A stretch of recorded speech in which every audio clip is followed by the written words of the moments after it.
assalamualaikum. Selamat malam kakak semuanya. Jumpa lagi dengan Lisna. Maaf ya suaranya masih sedikit sumbang karena hampir 2 minggu ini saya sakit. Dan alhamdulillah hari ini udah mulai baikan dan saya akan lanjutkan cerita ini ya. Dan sebelumnya saya minta maaf ya karena jeda lama sekali ya karena kondisi saya seperti ini. Oke, kita langsung saja ke ceritanya. Selamat mendengarkan. Diam. David memberi Selena tatapan peringatan, lalu dia berkata, "Ada beberapa hal yang boleh diucapkan dan ada juga yang tidak boleh diucapkan. Menurut aku, otakmu ini benar-benar sudah rusak. Beberapa hari ini, aku akan tidur di kamar baca. Kau jangan coba-coba keluyuran dengan sembarangan. Aku akan meminta seseorang untuk mengikutimu agar kau tidak mencoba untuk mencari anak tak berguna itu." Lalu Selena mengelepaskan tangannya dengan marah. Sepertinya dia harus mempercepat proses mengambil alih Sebastian Korps karena semakin hari dia merasa semakin tak tahan dengan sikap David. Alicia menatap wajah Selena yang tampak geram karena harus menahan amarahnya. Lalu dia mencibir di dalam hatinya, Selena ini benar-benar pintar menyembunyikan emosinya. Jika saja Marsha bisa sesabar Selena, kemungkinan besar Alicia juga tidak akan bisa mengusir Marsha dengan mudah. Lalu dengan lembut Alicia bertanya sambil mendesak David, "Papa, kapan aku harus pergi?" David segera pulih dari amarahnya dan berkata, "Sopir sudah menunggu, kau pergilah. Papa tidak akan mengantarmu keluar lagi. Tetapi kau harus tetap berhati-hati. Jika memang benar-benar tidak bisa, maka pulanglah. Papa tidak akan menyalahkanmu." Sebenarnya dia juga tidak ingin membiarkan Alicia naik ke ranjang seorang pria. Jika sampai Dylan tidak terjerat dengan rencananya ini dan berita ini tersebar keluar, bukankah dia akan kehilangan seorang putri yang luar biasa? Tetapi situasi perusahaan saat ini benar-benar mengharuskannya untuk melakukan ini. Alicia melambaikan tangannya dengan patuh lalu berbalik dan berjalan keluar. Dengan perlahan sosoknya menghilang di kegelapan malam. David melihat punggung Alicia yang berjalan keluar itu tiba-tiba entah mengapa. Dia merasa seperti telah kehilangan sesuatu yang sangat penting. Tetapi dengan cepat dia melenyapkan perasaan hatinya ini dan tertawa kecil untuk mencela dirinya sendiri. Apakah dengan semakin bertambahnya usia, dia malah semakin memiliki perasaan emosional?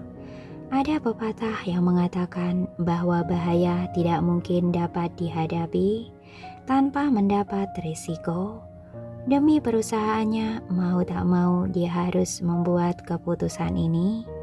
Untungnya Alicia adalah putrinya yang baik dan tidak menyalahkannya. Lalu David naik ke lantai atas dengan puas dan duduk di ruang bacanya untuk mendukung kabar baik. Selena yang juga berada di lantai atas tetapi di dalam kamarnya tidak hanya duduk diam saja. Tetapi begitu sampai di kamar, dia langsung mulai menyelidiki apa yang Alicia lakukan dengan keluar di malam hari ini. Lalu dengan cepat dia mengetahui akar masalahnya melalui Juan Castro. Benar-benar sulit dipercaya. Aku mengira David memiliki kasih sayang ayah yang tulus pada Alicia. Tetapi tampaknya sekarang dia hanya menganggap Alicia sebagai bidak caturnya saja yang dapat dia gunakan untuk melompat dan meraih keinginannya, ujar Selena sambil memegang telepon dengan tertawa lucu. Lalu Juan berkata dengan cemas di seberang telepon yang lain, "Kau masih sempat-sempatnya berpikir seperti ini. Bukankah menurutmu si jalang ini telah menghalangi jalanmu? Jika kau benar-benar membiarkannya naik ke ranjang Dilan, maka kedepannya kita akan menemui lebih banyak rintangan lagi. Dan kemungkinan besar kita berdua malah akan..." "Tenang saja, tidak akan," Selena lalu berkata dengan tegas. Meskipun David sangat cerdik, tetapi terkadang dia juga sangat bodoh. Dia sama sekali tidak menyelidiki dulu Dilan itu orangnya seperti apa. Status yang Dilan miliki sangat cukup baginya untuk bermain dengan semua wanita. Tetapi apakah kau pernah mendengar skandal tentang dia? "Sepertinya tidak pernah." "Itu dia," ujar Selena sambil memegang telepon di antara telinga dan bahunya. Dia memainkan kuku jarinya dan berkata, "Dilan bermain dengan sangat bersih. Tidak peduli seberapa cantiknya Alicia, dia tidak akan pernah mau bermain dengan wanita yang menyerahkan dirinya begitu saja di hadapannya." Dan waktu di pesawat saat itu juga, sikapnya terhadap Alicia sangat dingin. Tetapi nada suara Juan yang berada di ujung telepon masih tampak cemas. "Tetapi tadi sore, bukankah kau memberitahukan kepadaku bahwa si jalang kecil itu telah bekerja sama dengan Dilan, sehingga membuat Marsha diusir ke kuil oleh David untuk introspeksi diri? Jangan-jangan Dilan benar-benar tertarik dengan si jalang kecil itu?" Selena lalu tersenyum dengan acuh tak acuh dan berkata, "Apakah menurutmu Dilan telah membantu Alicia mengenai masalah tentang Sasa itu? Dia hanya tidak ingin diperalat oleh Sasa saja. Orang yang memiliki status seperti dia paling benci saat mengetahui seseorang memperalatnya. Kau jangan khawatir, Alicia, si jalang itu pasti akan ditendang keluar oleh Dilan. Dan kemungkinan besar malah akan menjadi bahan olok-olokan semua orang di lingkaran pergaulan sosial kota Beijing tanpa perlu aku repot-repot membuat rencana lagi." "Baiklah, kau memang benar seperti itu. Kau tak perlu khawatirkan masalah ini lagi. Cepat carilah pria yang cocok. Jika sampai Dilan mengingat bantuan yang pernah diberikan oleh Alicia dan mengabaikan masalah ini, maka kita masih punya jalan lain untuk merusak reputasinya." "Aku mengerti." Setelah telepon itu berakhir, Selena yang sedang berada dalam suasana hati yang tidak baik hari ini seketika merasa lega. Malam semakin larut dan kehidupan malam di perkotaan malah semakin ramai. Di ruang dansa Hotel Grand Kyoto, sekelompok pejabat berkumpul di sekitar Dilan untuk makan dan minum. Semua orang tampak tersenyum dan menyanjung dia karena mereka semua berharap bisa mendapatkan bagian proyek baru dari Torres Corps. Dilan duduk di atas dengan kaki panjangnya yang disilangkan. Sambil mengayunkan anggur merah yang ada di gelasnya, dia duduk dengan santai dan sembarangan. Dari awal perjamuan, dia tidak mengatakan apa-apa dan hanya sibuk dengan pikirannya sendiri. Cahaya lampu yang menyinari wajahnya membuatnya tampak begitu tampan seperti dewa yang turun dari kahyangan. Jelas-jelas dia tidak mengatakan sepatah kata pun, tetapi dia tetap saja terlihat seperti bintang kejora di langit yang membuatnya tidak mudah diabaikan oleh semua orang. Saat orang-orang di sekitar itu melihat ekspresi Dilan, Lalu mereka saling berbisik dengan suara kecil. Apa yang terjadi dengan Dilan hari ini? Sama sekali tidak berkata apapun. Apakah dia merasa tidak senang dengan perjamuan ini? Kau tidak tahu ya, Tuan Muda Torres memang tidak banyak bicara. Dan mungkin saja dia sedang dalam suasana hati yang buruk juga hari ini. Apakah orang yang aku maksud telah diantarkan? Barusan aku mendapat telepon, katanya sudah di depan pintu hotel. Tetapi, apakah pengaturan seperti ini tidak apa-apa? Beberapa orang juga pernah memberikan hadiah kepada Tuan Muda Torres sebelumnya, tetapi pada akhirnya mereka malah dimaki. Jangan khawatir, kali ini Sebastian Korps mengirimkan putrinya sendiri. Marsa. Meskipun dia tampak baik dan terkenal di kalangan sosialita, tapi itu juga tidak mungkin bisa membuat Tuan Muda Torres tertarik padanya. Ini bukan Marsa, tapi yang satunya lagi. Aku sudah melihat foto-fotonya dan aku yakin kali ini pasti bisa. Tunjukkan kepada aku foto-fotonya.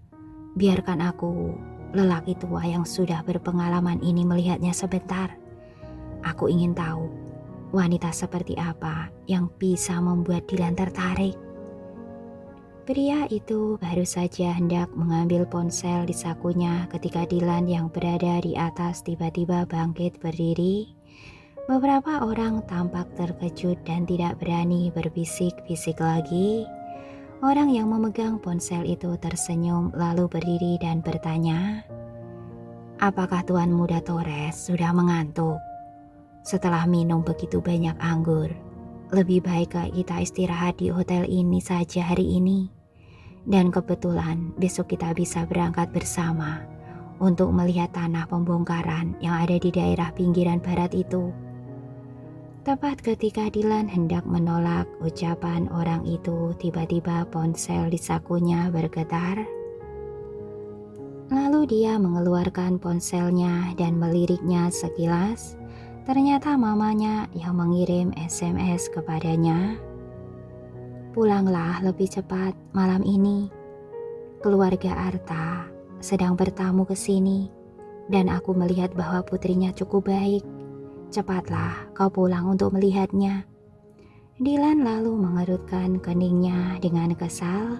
Kemudian detik berikutnya dia menatap pria itu dan bertanya, "Kamar yang mana?" Pria itu langsung merasa sangat gembira dan dengan cepat menyerahkan kartu kamar yang merupakan suite di lantai paling atas hotel ini. Kemudian Dilan mengambil kartu kamar itu dan berkata dengan acuh tak acuh, "Kalau begitu, aku akan pergi istirahat dulu. Aku tidak bisa menemani kalian lagi." Lalu dia mengangkat kakinya dan berjalan menuju pintu ruang perjamuan. Dilan yang baru saja berjalan beberapa langkah tiba-tiba merasakan kepalanya sedikit sakit. Saat sedang di perjamuan, dia terus-menerus memikirkan Alicia. Dia berpikir bagaimana dia bisa membantunya, dan tanpa sadar dia telah meminum begitu banyak anggur. Anggur merah memiliki kadar alkohol yang cukup tinggi. Jika yang minum anggur itu adalah orang biasa dan bukan Dilan, kemungkinan besar orang itu pasti sudah mabuk berat di atas meja sekarang.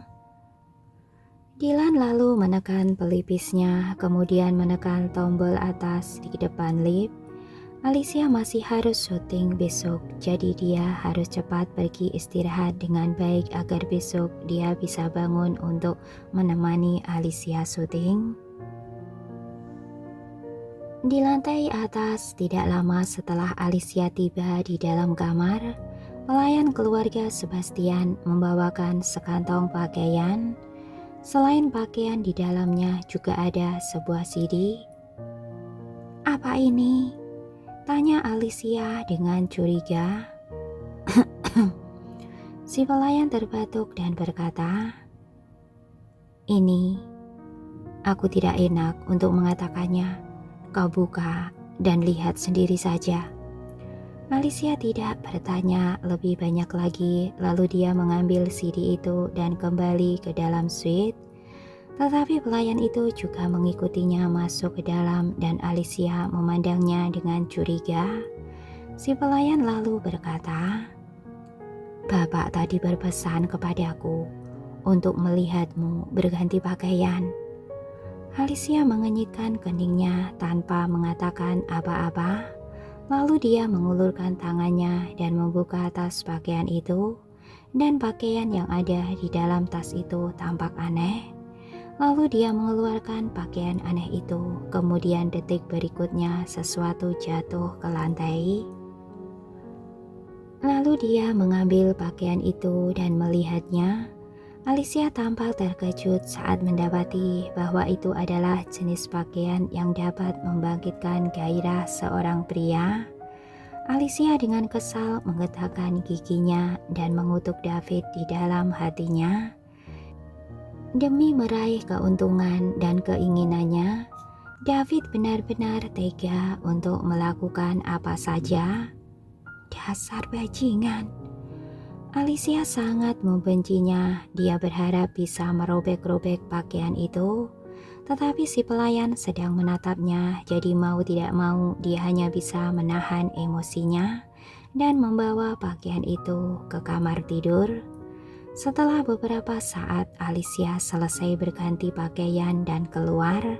Saat si pelayan yang sedang menunggunya di luar melihat Alicia keluar dengan pakaian spesial itu, matanya langsung tak bisa beralih ke tempat lain lagi meskipun dia adalah seorang wanita.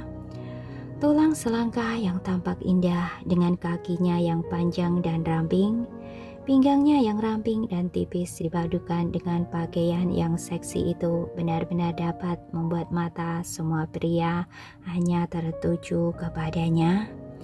Alicia lalu menatap si pelayan dengan tatapan datar dan bertanya dengan dingin, "Aku sudah selesai berganti pakaian. Bisakah kau keluar sekarang? Apakah kau ingin tinggal di sini bersamaku dengan Tuan Muda Torres?" Wajah si pelayan langsung memerah dan hatinya berdesir. Lalu dengan ragu-ragu dia berkata, Aku akan keluar sekarang. CD-nya sudah aku masukkan ke dalam mesinnya. Kau bisa mengklik tombol play untuk menontonnya. Kalau begitu, aku akan pergi dulu. Pelayan itu tampak tersipu dan pergi. Dia merasa malu karena telah melihat dan mengagumi seorang wanita seperti itu, padahal dia sendiri juga seorang wanita. Tetapi Dylan yang sebagai seorang pria, jika melihat barang bagus seperti nona besarnya ini pasti tidak akan dapat mengendalikan dirinya. Dan jika hal ini sukses dilakukan malam ini, maka David yang sebagai majikannya juga akan memberikan bonus yang sepadan kepadanya. Meskipun si pelayan merasa canggung, tetapi akhirnya dia pergi dengan senang hati. Dan sekarang tinggal Alicia sendiri saja yang berada di suite sebesar itu. Lalu dia meraih pakaian aneh dan terbuka itu, dan dia merasakan hawa dingin di hatinya. Ini adalah pertama kalinya dia mengenakan pakaian seksi seperti itu. Alicia berbalik dan hendak kembali ke kamar untuk berganti pakaiannya lagi. Tetapi dia mendapati bahwa pakaian biasa yang dia kenakan tadi telah diambil oleh si pelayan. Brengsek. Alicia selalu mengira bahwa dia adalah orang yang dapat mengendalikan emosinya dengan baik. Tetapi saat ini dia tidak bisa mengendalikan dirinya untuk menyumpah serapah. Sepertinya dia hanya bisa bertemu Dylan dengan pakaian seperti ini. Tetapi Dylan tidak tertarik kepadanya. Seharusnya apapun yang dia pakai, dia tidak akan ada bedanya di matanya. Dan untuk sementara Alicia merasa lega. Dia lalu kembali ke ruang tamu dan melihat remote TV yang diletakkan si pelayan di meja kopi. Karena penasaran dengan CD tadi, lalu dia mengambil remote TV-nya. Pakaian yang disiapkan oleh David untuknya sebenarnya sudah cukup. Lalu untuk apa CD itu? Alicia penasaran dengan isi CD itu.